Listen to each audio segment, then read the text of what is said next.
Episode 1. Thank you for downloading this first official episode of the Tin Dog podcast. If you feel the need to contact me or leave me feedback, please visit www.tin-dog.co.uk or email me at tin-dog@hotmail.co.uk. As this is the first show, I thought it an ideal time to talk about the First Doctor, as I've received an email from a new fan of the new series and asked if I could cover the history of some classic shows and recommend a few titles as a starting point. So, let's dive straight in with the very first story. Now, in the beginning, Doctor Who stories had episode titles, rather than, as you would imagine, buying a DVD where it's just one title, which is why the first 4 episodes are usually known as An Unearthly Child, where in real life it's a bit more complicated. You've got An Unearthly Child, which is episode 1, which is, to be fair, classic, and episodes 2, 3, 4, which are particularly dull. Now, episode 1 introduces the Doctor's granddaughter, Susan. Now, granddaughter, yes, I know there's a whole lot of people who are but the Doctor, he's an asexual being and he's an alien and all that, but that's a whole different kettle of worms, or can of worms? Either way, something we should really deal with on a different podcast, The Doctor's Family. We have Susan, and we have the Doctor. The Doctor in this first incarnation is played by William Hartnell. Now, he played the Doctor between 1963 and 1966, so obviously, as you can imagine, it's black and white. Now, at this time, the series was seen as, primarily a kids' show. However, like the next 26 years, it was seen as a kids' show by the BBC, but not by the fans. The fans saw it as, sci-fi. Good old-fashioned sci-fi. Now, An Unearthly Child is something I would recommend. It's a great starting point. It has a lot of similarities to the new series' first episode, Rose. We are introduced to the Doctor from the point of view of some human beings who experience the Doctor and the TARDIS for the first time. It's an ideal jumping off point. However, it does come, it used to come on a VHS with The Cave of Skulls, which was a very dull story. Not a lot happens. The Doctor introduces fire to some cavemen. It really isn't that exciting. However, straight after the Unearthly Child Cave of Skulls caveman story comes what for most people is the definitive Doctor Who story. I mean, this is the first week of 1964, end of 1963. We've got the Daleks turning up. Now, the Daleks are the icon of Doctor Who. I don't really need to say more. There will be a whole podcast dedicated to all 3 versions of history of the Daleks. Yes, I say 3 versions of history. It gets a bit complicated, and they do need to be talked about in quite a bit of depth. But basically, the Daleks is the story of the Doctor, Susan. Oh, sorry, I completely forgot to mention Barbara and Ian. Barbara and Ian are the other companions. At this point, it was very popular for the Doctor to hang around with more than one companion. Now, these are the days when the series was 25 minutes long per episode. So you had 4 companions. Now, Ian and Barbara were in fact Susan's teachers. This is primarily to do with the series' original remit of being largely educational. That's why the teachers represented in the series were a history teacher and a science teacher. That way the children watching the series could experience the places that they went to and the events through the eyes of people who they trusted. That was the original idea. Now, the Daleks, the everyday story of mutated folk and the wars they wage, was followed closely by a very odd story called The Edge of Destruction.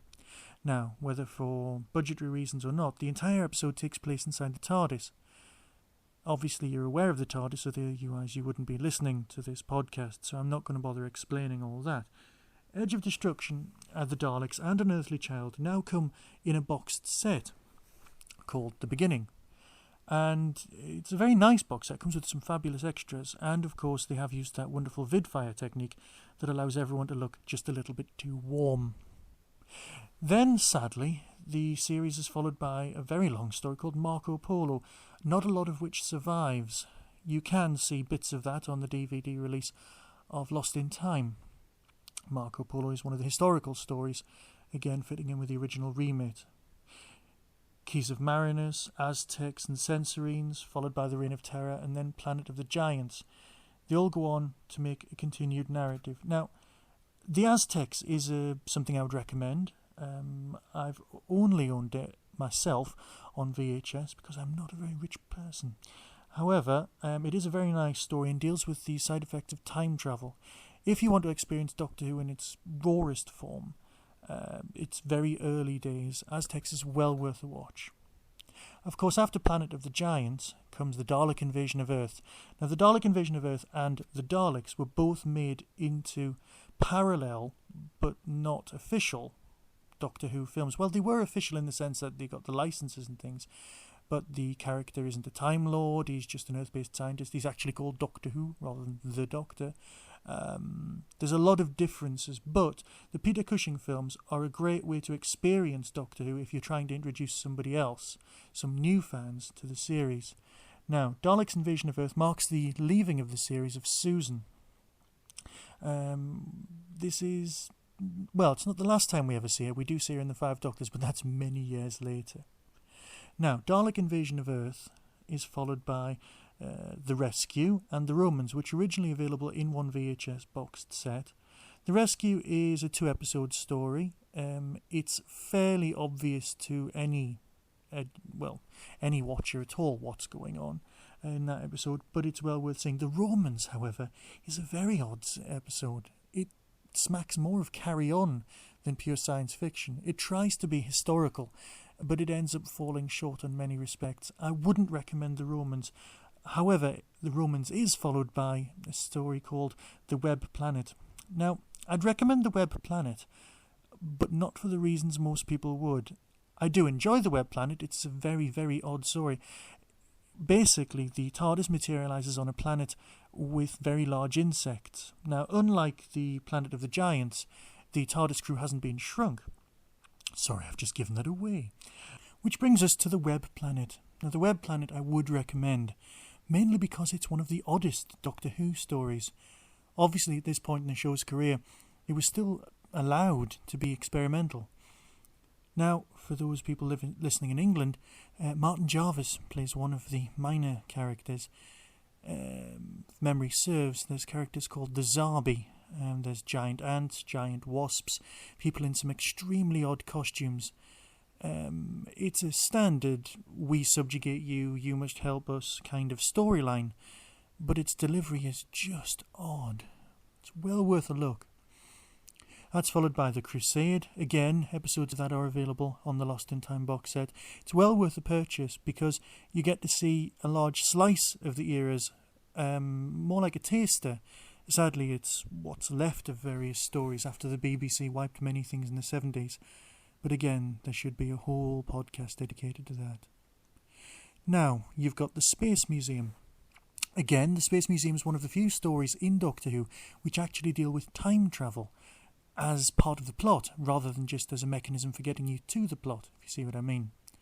The characters materialise in a museum, and they discover that they are indeed exhibits in their own museum. The Doctor explains things as times jump to track, so in a sense things start repeating themselves. It's quite a neat little story. It's well worth a look, especially if you see it on UK Gold or something like that. Now, you've got the Space Museum followed by The Chase, which is a Dalek story, but not one of the best.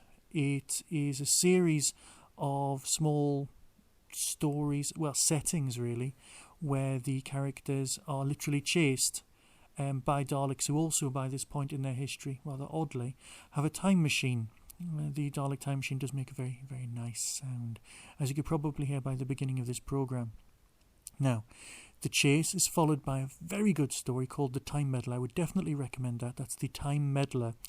This introduces, for the first time, somebody else from the Doctor's homeworld, still not referred to as Gallifrey. Now, The Time Meddler is played by Peter Butterworth, who was known for his comedy characterizations, and it's extremely well done. Basically, it also deals with what happens if someone could change history. That's followed by Galaxy 4 and Mission to the Unknown.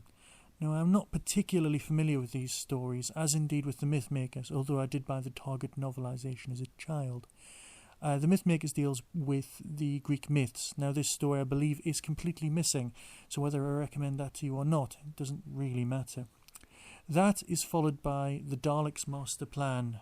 Now, a bit like The Chase, it's very complex, it has the Daleks in it, but basically this episode does exactly what it says on the tin. The Daleks have a master plan for domination, and the Doctor has to stop it.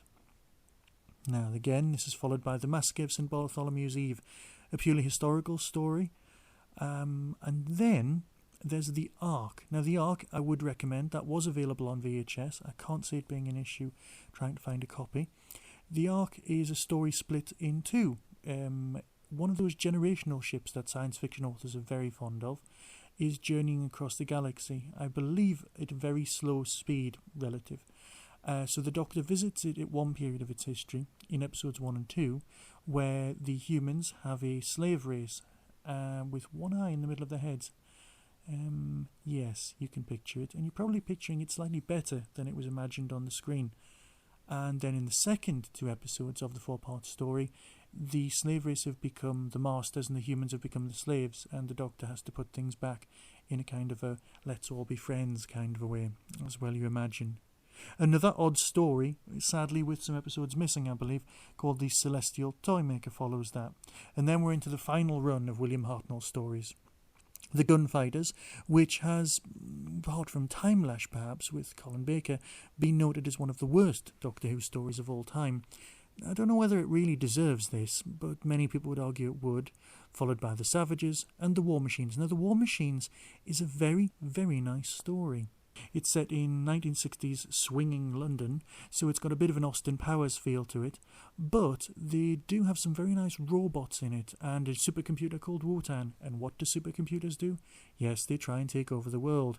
This one uses, of course, something very similar to the internet, which is nicely preordained. Now, there's only 2 stories left in William's reign as the Doctor: The Smugglers and the final story, The 10th Planet. Now, The 10th Planet being the end of the Hartnell era and the beginning of something marvellous with regeneration, but it also marks the introduction of the Cybermen. The Cybermen will have their own podcast dedicated to them because their history is so incredibly complicated that it's had books dedicated to it. Right, just to recap, we've got some recommendations. The Unearthly Child, Episode 1, The Daleks, marvellous story, and Edge of Destruction. Followed by, for me personally, I would recommend The Aztecs, possibly Daleks' Invasion of Earth, The Web Planet, Time Meddler, The Ark, The War Machines, and of course The 10th Planet. Now, Episode 4 of The 10th Planet has been lost, but it has been recreated using telesnaps and sound recorded at the time off the TV. Now, the fact that some of these episodes is lost really shows the English up for what they are. Well, the BBC anyway. Can you imagine Star Trek losing episodes? I don't know, I don't think so. But that's a personal issue for every single Doctor Who fan.